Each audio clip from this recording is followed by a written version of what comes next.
ಸಂಘದಲ್ಲಿ ಆ ನೆರಿಗೆಗಳ ಜೊತೆಗೆ ಇದೊಂದು ನೆರಿಗೆ ಜಾಸ್ತಿನೇ ಆಗುತ್ತೆ, ಇನ್ನು ದಪ್ಪ ಅನ್ಸುತ್ತೆ. ಅವ್ರು ನಾವು ಸ್ಲಿಮ್ ಆಗಿ ಉಡ್ಸಕ್ ಆಗಿದ್ದಾರೆ ನನ್ಗಿಂತ ಕರೆಕ್ಟ್ ಆಗಿ ಹಾಕೊಬೇಕು. ಅಕಸ್ಮಾತ್ ಈ ಬಾರ್ಡರ್ ದಪ್ಪ ಇರುತ್ತೆ, ಈ ದಪ್ಪ ಇದ್ದಾಗ ಈ ತರ ಗಂಟು ಹಾಕೋಕ್ ಆಗಲ್ಲ ಮ್ಯಾಮ್.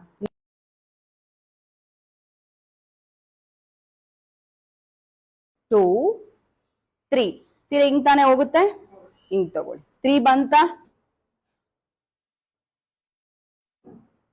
ನಿಮ್ಗೆ ಎಷ್ಟು ಬರುತ್ತೆ ಮ್ಯಾಮ್?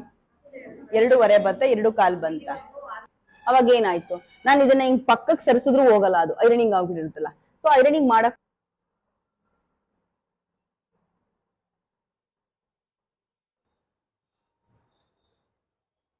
ರೆಡಿ ಮಾಡ್ಕೊಂಡು ನೆರಿಗೆಗಳು ಯಾವ್ದು ಬರಬಾರದು, ಬರ್ದೇ ಇದ್ದಾಗ ಅದನ್ನ ತೆಗೆದು ಇಷ್ಟ ಆಯ್ತು ಫೋಲ್ಡ್ ಮಾಡಿ.